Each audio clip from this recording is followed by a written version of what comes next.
Alright folks, we're back. Turns out we are going to run this anyway because Cameron really wants to, and I mean, fuck it, this is a fun game. Yep. So, we are doing some changes to the format of this though. We are now going to just straight up cut out the clips of Cameron customizing his mech. After, in the editing room, I found out that there were 15-minute segments of just that, and I mean, you know, if you're really into that, we'll talk about it with you personally, but I don't think most people watching this give a fuck. Most people. People watching this. Yeah. Fuck it. We're talking into an empty mic because it's fun at this point. And I mean, if you are watching it, you know, obviously we appreciate the shit out of you. I forgot you had the Zaku torso. Yeah, and the giant golden bazookas. Yeah, I remember that much. Oh, man. And a red chin for some reason. Because it's Gundam. So yeah, a thing we didn't actually do, but we probably should in between next mission, is that now that you have an engineer, you can strap bullshit onto you. Oh, including nice. extra guns, and you remember those missile launchers I was just covered in? Yep. Those. They just become sub-weapons. And, right now in the game... Oh, that's just fucking team chat again. Right now in the game, the only options you're gonna have are straight-up lasers and missile launchers. I mean, they're not bad to have.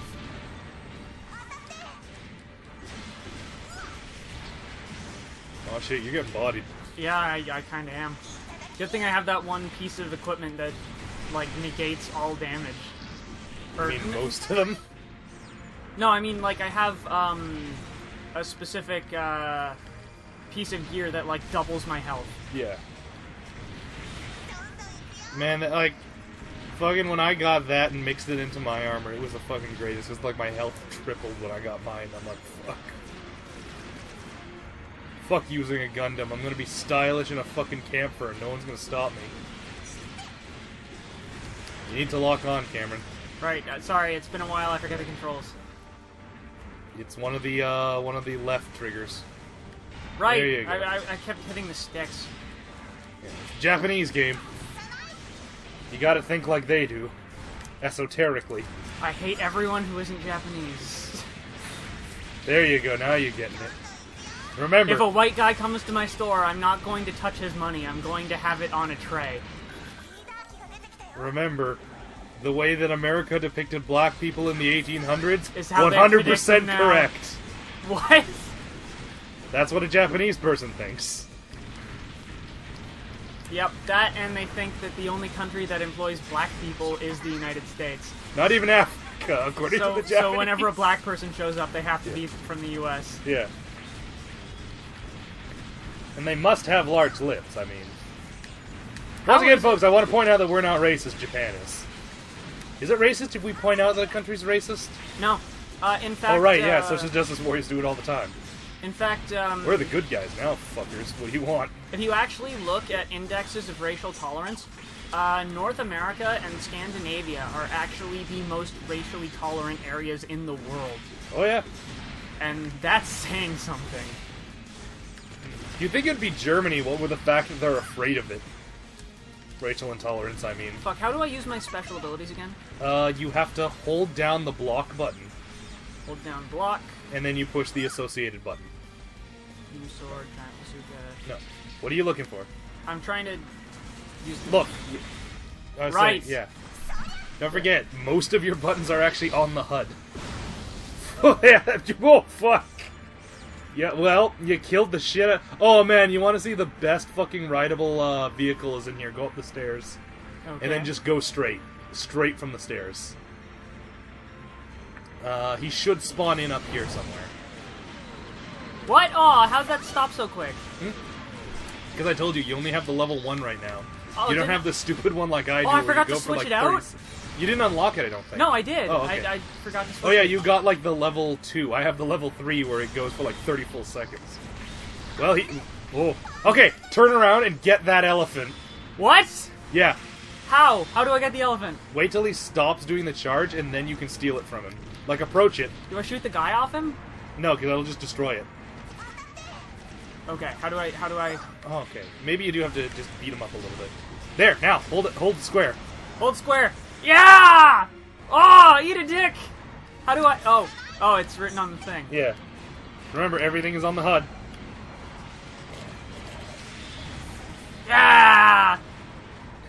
This is so dumb. This is exactly what the creator of Gundam envisioned when he wrote the first series in the 1970s. This is what Gundam was all leading up to. This thing we're looking at right now. You know what else is amazing? That fucking canoe Gundam. And Yeah. that windmill Gundam. And the Sailor Moon Gundam. And the Super Fumina. Yeah. Oh man, have you seen the new Fumina that's coming out? No, I haven't. It's the Titan colors and she's just a maid. Jesus Christ. I kind of want to get it because, like, I'm like, alright, the Super Fumina was stupid, but Super Maid Fumina is exactly that, like, people who have watched the channel long enough know that I really appreciate, like, A good level of stupid. a certain, like, milk and honey level of stupidity, and I believe that the Maid Fumina falls right in there. Actually, for those of you who don't know what the Super Fumina is, in one of the series, the idea was that it's kind of like this game, where Gundam is just a set of toys and people are playing with them. You need to go, like, look on their map and go towards the red dots. Okay. Literally just hug the wall and keep going. Up there. And so the idea was it was called Gundam... Build Fighters Build Try. Fighters. And in Build Fighters, it was straight up just people building kits and having them fight, much like the plot of this game. In one of the side stories, there was a guy who was just really, really creepy, and so the mech he built was this girl that he had a crush on. Who was on the main character's team. Yeah. And has a massive crush on main character. Because of course she does.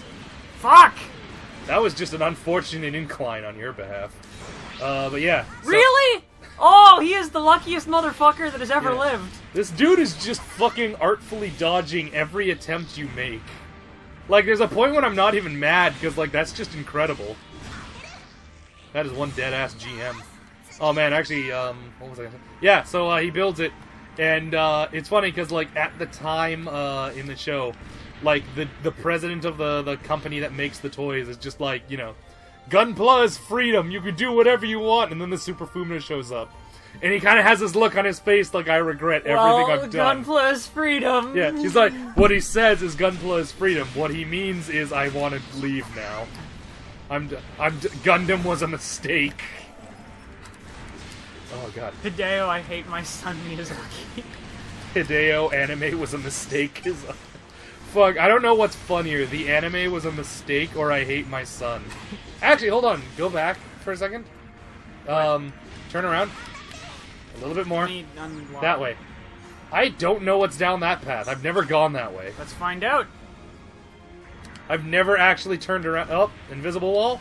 Invisible wall. Alright. Why did they even bother modeling that? They could have just had it be a sheer cliff. Or fence. Or anything. I mean, like, that's just confusing. Making me think there's something out there. The truth is not, in fact, out there. David Duchovny is a liar. Oh yeah, don't forget, you can berserk whenever you want. Wait, though. how do I use the sub-weapons again? D-pad, and then it's circle, I believe. Yeah, it's circle. Thanks. Lock on. Oh, that worked. They're bazookas. I don't particularly need to lock on. Yeah, but I mean, anything does more damage with a direct hit. I mean, what do you think hurts more? Being the dude directly under the atomic bomb, or being like a mile away from it? Fair enough. Well, I actually, mean, they're both... neither would hurt, because you'd be annihilated by, Yeah, but I mean, like, if you were a villain, and your arch nemesis was one of those two guys, which one do you think is the one that's guaranteed dead? Ground zero or a mile off?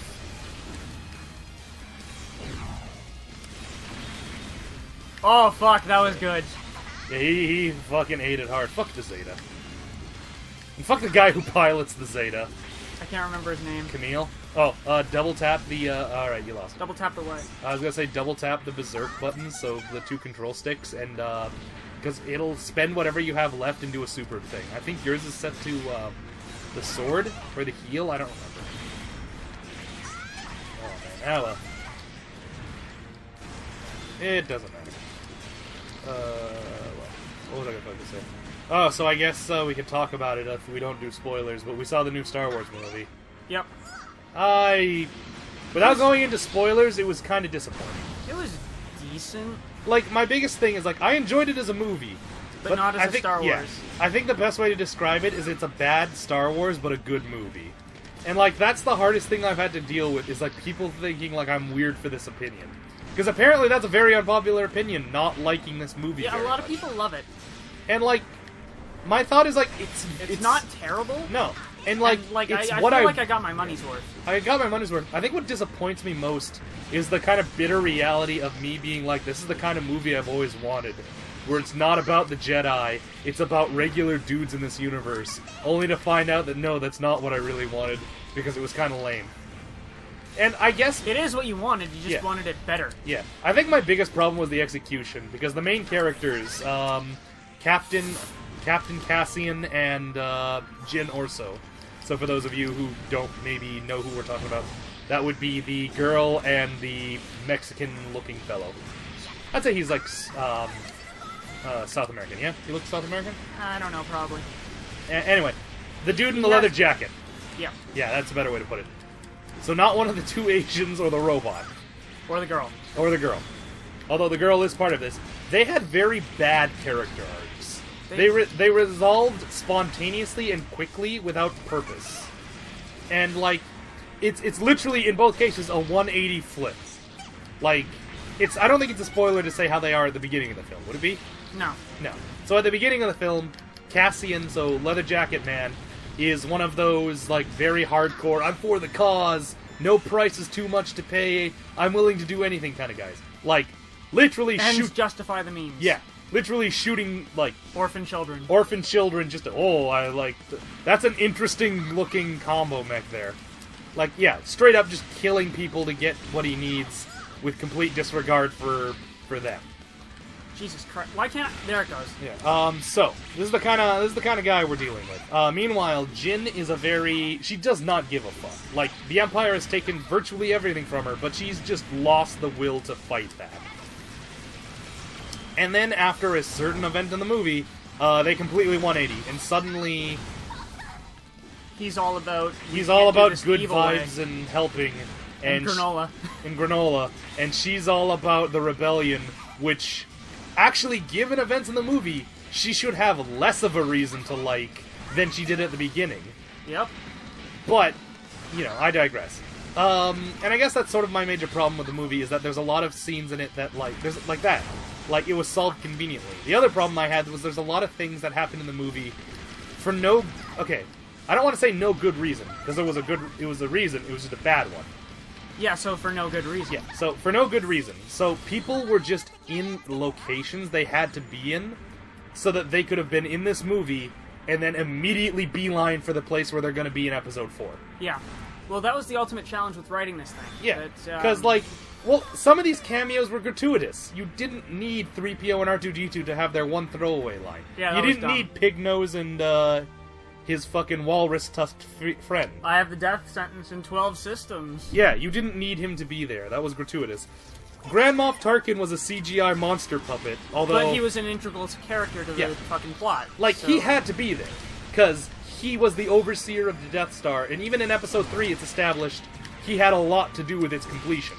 Yep. Him not being there would have been weird. However, what would have been better, considering the fact that you only have CG to work with, maybe make it a hologram. Maybe he's in another part of the station overseeing other things being finished, and can't be there for stuff. Or just allude to him, like they talked about the Emperor, but the Emperor never shows up. Well, I mean, like, I think it would have been interesting, like, if you wanted Tarkin to say shit, have him be a hologram. And then for, like, the one scene you need him overseeing it, have it shot from the back. Have it just be a look-alike from behind. So you don't need to shoot his face, but you can have him do his stuff from behind.